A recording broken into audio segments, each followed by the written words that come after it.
Hey guys, thank you for tuning in to the OverChurched Podcast. If you find this podcast helpful, please consider subscribing, sharing it with a friend, and coming back next week for more content. We hope you enjoy.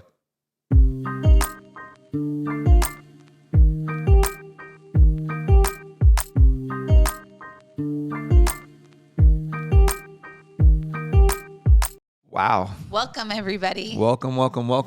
I'm Delicia. My name's Justin. And we are married. We are. And we are the hosts of the OverChurched Podcast. Yes.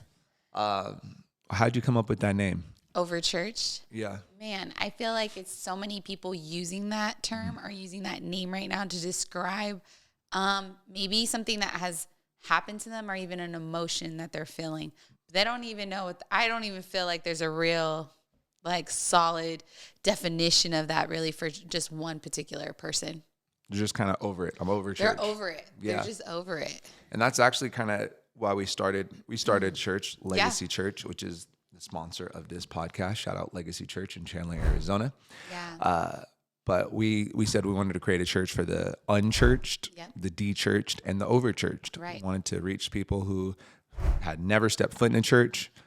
They were unchurched, didn't know God, people who would maybe they experienced something, but they deconstructed or defected or just wanted to distance themselves. We categorize them as de-churched. But then the overchurched, like you said, people that maybe they were all in on it. They drank the Kool-Aid, they joined the staff, they volunteered a lot, they were all in, and through different experiences, they're just over it and they've lost their joy, they've lost their love for it. I would even say those could be the people that they've silently divorced the church or they're silently quitting. Like they're still there. They might even still show up, but their heart's not in it. And so kind of wanting those people is, the psalmist says, we want them to for God to restore the joy of their salvation, restore the joy. And so the OverChurched Podcast is really for those people that maybe you've given up on church, right? Or you still go, but you're not really, it's just, you just go. You're not really mentally there. You've lost your passion for it. It's almost become like a feel good, just restart or emotion for those in that place for sure. Yeah. So we hope you get that out of here.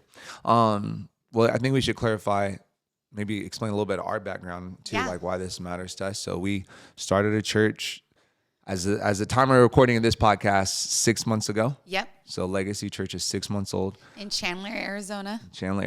God's favorite state, except for the 7 months of hell that he puts us through. It's like 3. That's what you've been here too long. It's like 6. That's what you get used to. Yeah. You've adjusted and accepted an abusive relationship with weather. We're originally from Northern California, which is definitely God's favorite state.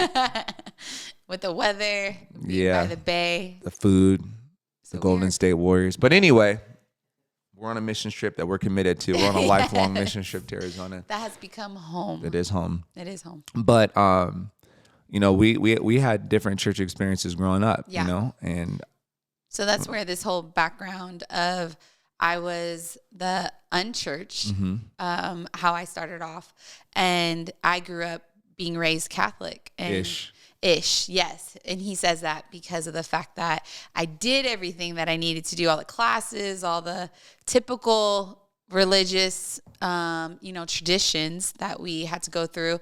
But I was taken by my great grandmother, actually. I wasn't even. So how often did you actually go to mass? I probably went, I slept a lot in the pews. But even as a teenager, how often were you actually going to mass? Well, I wasn't that old when I was going. I was going when I was just young, very young, elementary school. See? Yeah. So with that being said, in elementary school, I had to go wherever I was told to go. But you weren't making conscious decisions to go. No, but I got baptized. I went through the whole got sprinkled. You can't. Baptism it's not a baptism. Yes. Catholics don't baptize. They sprinkle me. Yes, but it was very traditional. I learned even to this day so much about prayers and things of the Word of God, of knowledge that I did learn through that time. I just never understood this thing of relationship. Mm-hmm. So my dad was supposedly Catholic, his side of the family, and that's where who I grew up around. But my mom's side was actually Christian, ish. Never went to church with that side of the family. Never was. And to clarify, we're not even saying like you have to have perfect church attendance to classify as Christian. Like, we're saying, has a Bible ever been opened up in your home? Right. And there's any mention of Jesus or God outside of praying for food, so that's what we're saying. We're not judging people's Christianity based on their church attendance. So it was just this fact of that. My great grandmothers, they both had that their faith in that way. So I saw it from the Catholic side, I saw it from the Christian side, because I did spend time with her, and I heard her outwardly pray for us and in moments and acknowledge God in certain atmospheres or whatever.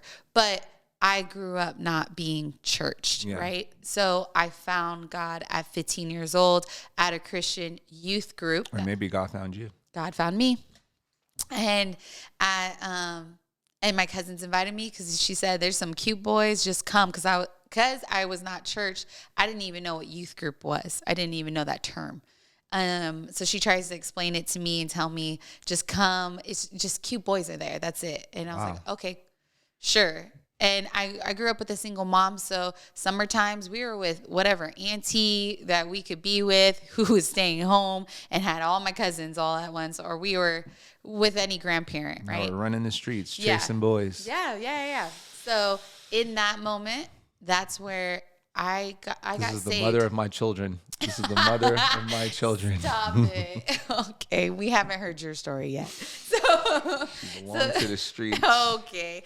But no, the church, you're throwing me off here, is that the church that I got saved in was Pentecostal. Didn't know what that meant at the time, but it was very charismatic. It was very, outwardly expressive in so many ways that it was surprising that I didn't, get turned off by it in any way.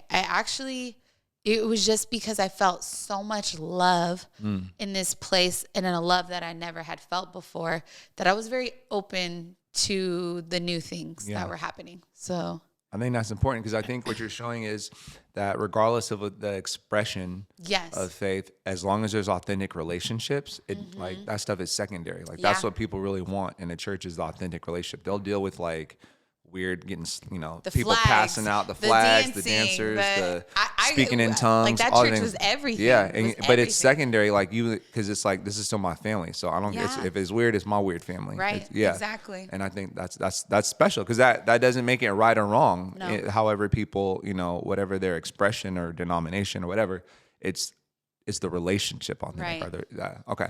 But all that to say is that even us calling this unchurched, OverChurched. Sorry, get your title right. I know, OverChurched. Okay. OverChurched is just that it's the fact that comes from the heart of saying that we understand the importance still of the church. Yeah, I think it's just changed over the years of what the church has become. Yeah, and what God's bride needs to be, and who has always been the same, but yet us as humans have changed that in so many different ways. I was thinking, well, I'll get into that part about our passion for the church, but my background was a little bit different. I grew up being drugged to church. I was a drug baby, had to go there all the time. And so you were unchurched. I grew up and wanting to be de-churched. I was like, I just don't want to, I'm over this. And I never had like a traumatic experience. I just didn't, like, I believed in heaven and hell, but I didn't believe like I need to be here all the time, and it just wasn't fun. But you went all the time. But I went all the time. And then met you at 15. Couldn't believe that there was a teenager who was that obsessed with God, not even just church, but just God. You caught me at my prime. Yeah. No, you're in your prime now. I caught you on your way up. Thank you. But I think that going back into the journey, so I don't want to go into all the teenage years. Well, that's another episode. But we end up going to church. Right. We end up getting married at we end up we have a wonderful relationship. And I would say being a part of a church in our teenage years protected us from a lot of things that our friends and peers were getting into. 100%. But also in those teenage years, we saw some things that really scarred us and turned us off from church as we got older, that really were the reason, like, you know, I think what was like 18 or so, we stopped going to church. Yeah. And you went from unchurched to then dechurched, because we were like, oh, heck no, if this is what's happening at church, we're good. Yeah. And so we'll get into those details in a future episode, but the things that we saw caused us to, you know, distance ourselves for years. And then it wasn't until, you know, we turned 21, we were getting married, and you were like, we need to go back to church. And I was, you know, whatever. I didn't feel any way about it, but I was like, well, if you want to do it, whatever. And so going from unchurched for you to dechurched for us to, I guess I was in a season of kind of over it. I'm like, I'm not really in the church. I want to do, you know, basketball, career stuff, but I'll just go, you know? Yeah. So we kind of went through all three of those cycles, and then regained a passion for the church. Eventually, you know, became youth pastors, fast forward, you know, did youth and young adult ministry for years in, you know, California, then Arizona.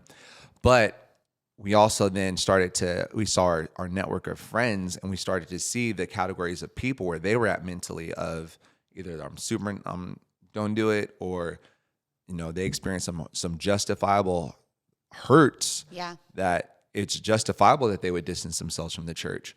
And so part of the reason we created Legacy, it was when God told us, you know, we felt like this is what God wanted. It wasn't just to start a whole nother church just for the sake of starting a church. We knew there's three categories of people that we intentionally want to reach, with the unchurched, dechurched, and overchurched, because we've been or our friends, even if we're not in that season anymore, we want a space for those friends and family members to be able to regain the joy of their salvation and see Jesus in a different light, and see the church in a different light. Because I would even say people don't have beef with Jesus. No, absolutely. Gandhi said it. I like your Jesus. I like your Christ. I just don't like your Christians, because your Christians are not like your Christ. And so I think that's what we've seen more and more Gen Z and millennials and boomers, everybody seeing.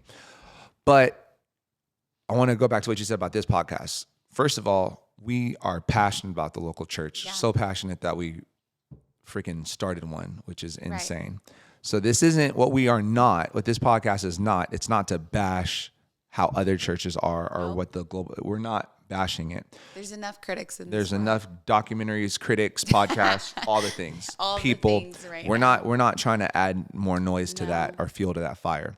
What our heart really is that we want to create a space to where what I haven't seen is a actual, because what I see a lot of people is, like, you know, what you named the podcast, all the people, we talk about this, all the people they interview are all these bitter, unhappy, deconstructed, no longer even believe in Christianity people.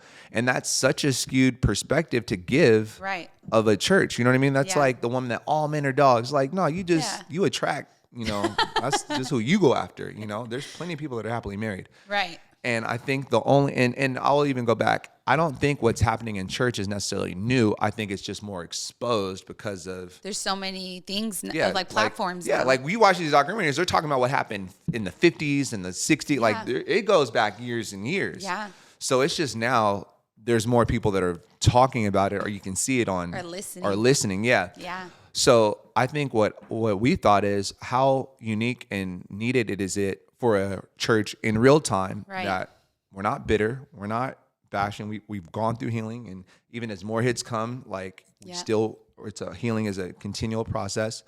But we wanted our church to be a part of, hey, we're going to take accountability, and we're going to learn how to, in real time, do progressive and corrective action to course correcting, even if, you know, because we're fighting for something, right? Yeah. Like, we're fighting for the fact that we truly believe that even though we have felt all those different phases of unchurched, dechurched, and overchurched, is that the church still matters. Yes. Because that's still the bride of Jesus. Yeah. Like, that it helps save who we are and who we are standing to be today as pastors, as leaders, as friends, as parents. Marriage would have made it without a church. Marriage. Like, so no matter what we have gone through, because if you continue to listen to this podcast, you will find out that there's probably something we have gone through that we can relate to in all different perspectives and aspects, right?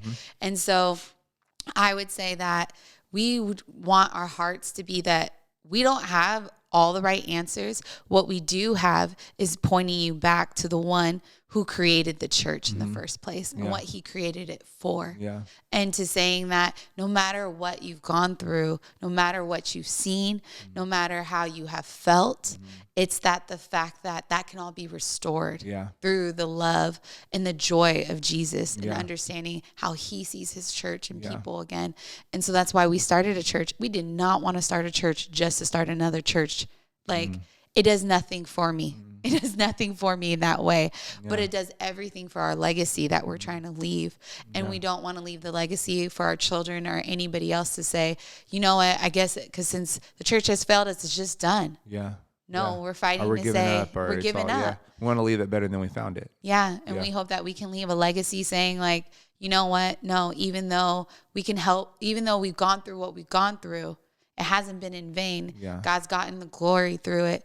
And we're going to continue to leave that legacy. And we hope that we leave that legacy for people to have hope, to feel encouraged, to feel loved again, and to know that, yes, people suck for sure. Yeah. But Jesus stays the same no matter what. Yeah. So. Yeah, I love that. And I'm thinking also from the aspect of the beauty about doing a podcast while we're in the middle of like just starting a brand new church is one, it holds us accountable as 100%. Pastors, because it provides the opportunity for us to be like, okay, we've seen where that person got it wrong or that organization got it wrong, and we don't want that for us. Yeah. So now there's this literal platform that we've created to allow every listener and viewer to, oh, hey, you guys said this was, you know what I mean? Yeah. So it helps us be held accountable as pastors. But it also, let's be honest, it's an opportunity for people to hold themselves accountable, right? Because it's really easy to throw bricks at glass, wall, ceilings and glass windows. But it takes a different type of perspective to say, I'm going to help rebuild this thing. It's easy to tear down walls. It's harder to build them, but the beauty is in building and rebuilding. That's and so I hope our prayer for this podcast is that we're going to speak truth. We're going to be authentic. We're going to be real about what really happens. We're not going to be vague with you. Yeah, we'll be very specific. Like, this is what we have seen. You know what I mean? This is who we are, and this is what Legacy Church is all about as well.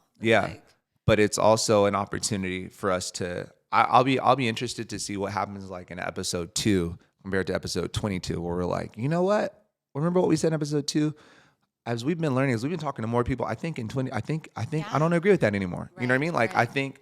I heard, I'll just give credit, Manny Arango. He said something really profound the other day. He said, truth is constantly, it's experienced and it evolves. Wow. Because what was true for you, in this season, and it's not this whole, well, that's my truth. It's not that. It's the reality of like, marriage is beautiful. Yeah. Marriage is hard. Yeah. They're both true. And it just depends on the season of like how it evolved. You know what I mean? Yes. But even in the hard, it is still beautiful. Right. And even in the beautiful, it is still hard. And so I think when it comes to the OverChurched podcast, we want people to come in honestly, raw as they are. We want them to listen and wherever they're at in their journey, but with the hope of knowing like where I'm at isn't where I have to stay. Yes. And yes, it's true that I've saw some things or I experienced some things where I'm just like, I'm over this church stuff. I don't trust pastors. I don't trust this organization. Yeah. But that could be true for you today. But we hope that in tomorrow, the truth is, but I still have hope. If Jesus hasn't given up on the church, neither will I. Yes. So I'm excited for good, it. Babe. I'm excited. Well, that's just the intro. So I'm excited for episode 1, but I hope that you'll join us on this journey of the OverChurched. Just know we're praying for you, keeping you. Prayer is our priority, and that is what this podcast is all starting on and built on. Yeah. So. If you have any questions, you want to know how to stay in touch, you can follow at Legacy Church AZ on Instagram, on Facebook. I think on TikTok too. All the stuff will be on there. And if you have questions or, regarding the podcast or anything about OverChurch, email info@legacyaz.church. We'd love to answer any questions we have. We're excited. Let's go on this journey together. Anything else? Nope. All right. Good.